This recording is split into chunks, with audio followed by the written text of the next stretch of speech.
Hey everyone, this is Scott of the Sink or Swin podcast, and today we wanted to do something a little bit different. Rather than being in studio with a guest talking about various financial topics, I wanted to have you into my house, more specifically into my kitchen, and share with you some SWIN lessons that I learned over the course of my life. Wanted to talk a little bit about my family's Bolognese recipe, and then also recipes for your financial freedom. Hope you enjoy the show, and let's get cooking.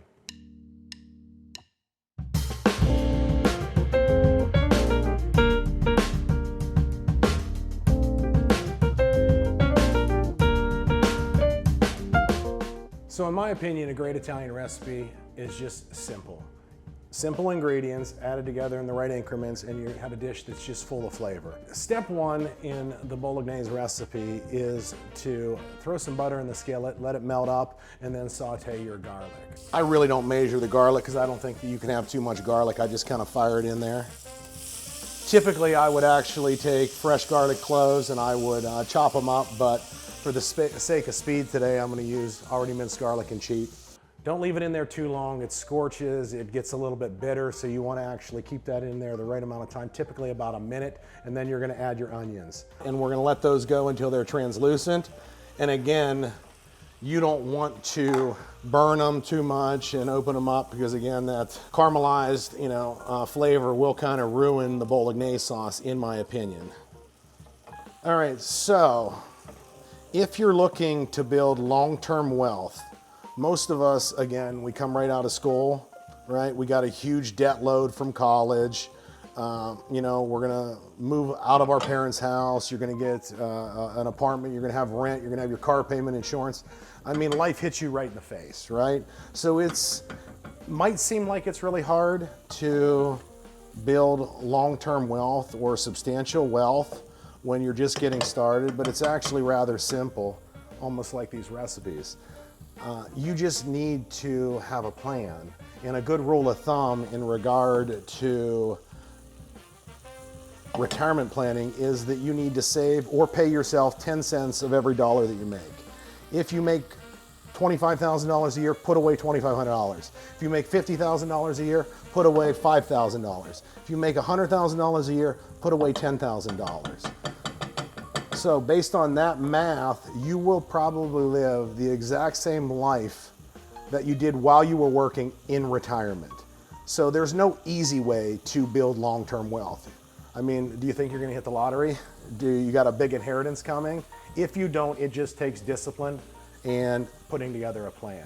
So that's the advice that I give everybody who's just starting out. It seems like you're going to be climbing up a mountain, but put together a plan, working with an advisor to identify where every dollar comes, where it's going to go, will help you tremendously in actually building some wealth. All right, next step is to chop up and or dice the carrots and the celery. I'm going to get that prepared to add to the onions and the garlic. And then after that comes the meat.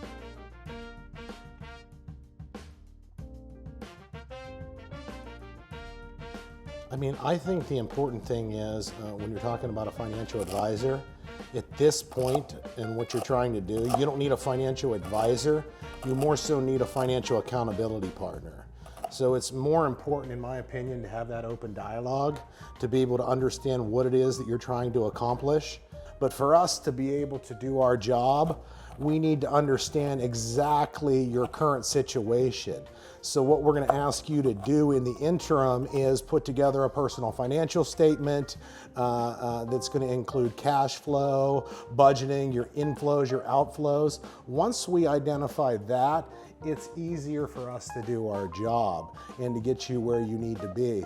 But it's not going to be a square peg, pounding into a round hole. Every person's situation is going to be different, and we need to really walk a mile in your shoes. But to answer your question, at the very beginning, what you need is an accountability partner, a financial accountability partner. All right, next step is to add the celery and the carrots and to sweat those out. Again, you want to make sure that you don't overcook those. So we're using these in Bolognese to take the acidity away from the tomatoes and add sweetness to the sauce. So that's going to be the role of both the celery and the carrots. Now you're going to want to cook these for about 3 to 5 minutes depending on the size that you diced them up, but you want them to be soft but not overcooked, again, because that can make everything a little bit bitter, and we don't want any bitterness to the sauce. All right, next step is to add the meat. I use ground chuck, 80-20, the more fat the better. A lot of people like to cook with 90-10 now, 93-7, 95-5, but that has no flavor in it, so I use the chuck at the 80-20 ground pork, and then also ground veal, the holy trinity of meats for a good Bolognese sauce. I'm gonna break that up. We're gonna brown it in the carrots, celery, onions, and garlic.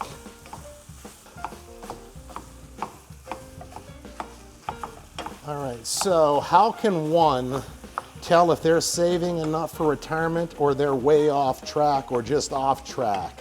And again, that's extremely relative to what you're trying to accomplish.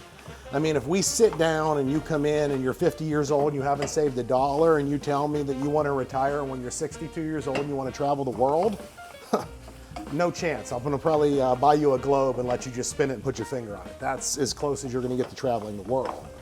But if you come in and we work together to put together a plan, we need to come up with, in my opinion, what is a number for retirement. And then based off what you have now, we just look at it and we reverse engineer. Okay, if you're looking to have $1 million by the time you're 65, but you have $200,000 now, well, that means that we need to try to make up $800,000. How do we do that? With investing, it's just a math problem. And then holding you accountable to what you say that you're going to put away every month to hit that goal. I hold you accountable to that. You hold me accountable to investing and keeping you in the market, and we work together like a team to get you to that number. You also notice that while, we started with the onions and the garlic and the carrots, celery, now the trifecta of meat, again, the pork, the veal, and the chuck, that I still have yet to throw a seasoning in this. No salt, no pepper, no nothing yet. It's just, again, what I said at the very beginning, great ingredients and keeping it simple.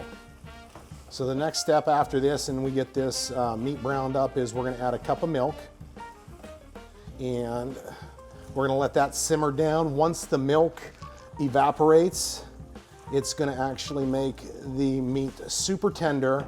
We're gonna add a cup of dry white wine. I use a Sauvignon Blanc, and then we're gonna burn that off, and I like to hit it with some nutmeg. And then we're ready for the final step, which is adding the San Marzano tomatoes and kind of letting it simmer for the next 3 or 4 hours. All right, while the milk is simmering, I'm gonna give you my top 3 financial mistakes that I hear on a regular basis within SWIN. 1, I call it robbing Peter to pay Paul. Some kind of circumstance comes up in someone's life, and the first thing that they wanna do is put the money on a credit card, or they wanna go into their retirement account. Well, if you're not 59 and a half years old, you're gonna get hit with a 10% penalty, and then you're gonna get hit with ordinary income taxes. So you just wiped out years of savings because you didn't have an emergency fund. That's mistake 1. Mistake 2 is, I would say that you don't have protections in place, like that emergency fund, like life insurance, because the number 1 reason that people go bankrupt is going to be because of medical related expenses or an emergency that happens to them. So again, having that emergency fund or insurance in place with living benefits can save you from financial ruin.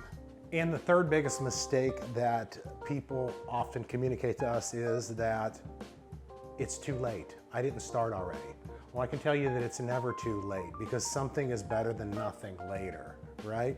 So unless you can count on a big inheritance from your parents, unless you think that you're going to hit the lottery, I want to assure you that it's never too late to start.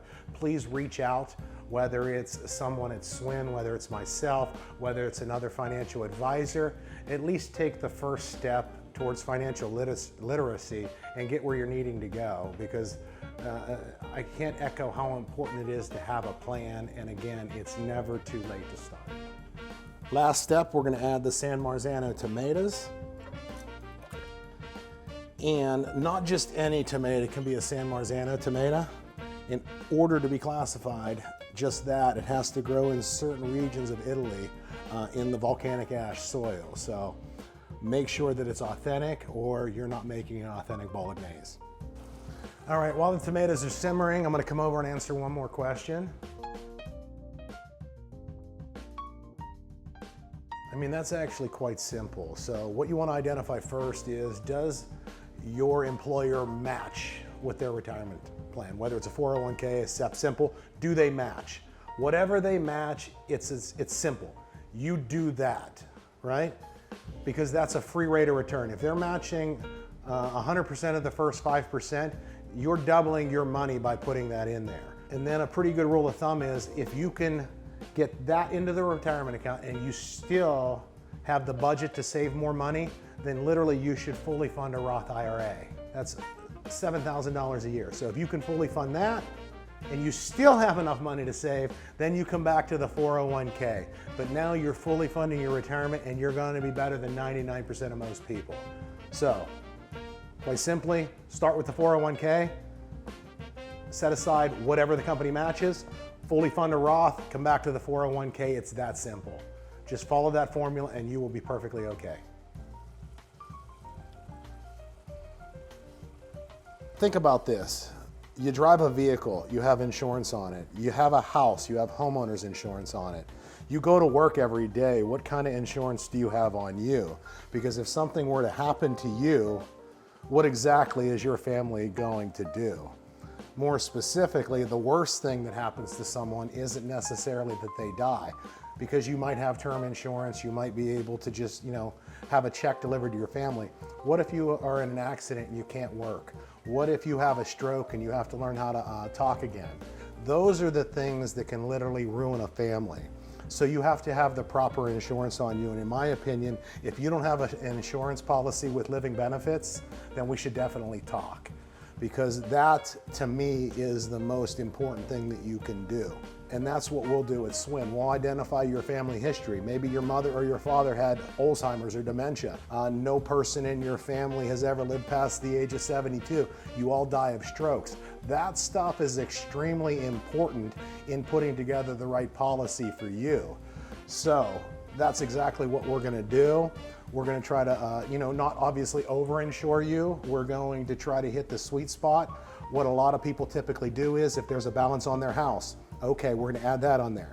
How much money do I make? Okay, we're going to take 3 or 4 times my salary, and how much will a secondary education cost for my kids? You add all that together, and that's the amount of insurance that you should put on you via term or index UL, but it better have living benefits on it. All right, here's the finished product, my famous Bolognese. I appreciate you guys taking the time today to tune in, watch me do the preparation of the Bolognese, and also listen to me answer some questions, kind of give you recipes for both food and finances. So until next time, I appreciate it. But if anybody thinks that they can make a better Bolognese than this, I will invite you into my kitchen, challenge accepted, here and now, and we'll go at it toe-to-toe, best Bolognese sauce. So see you next time.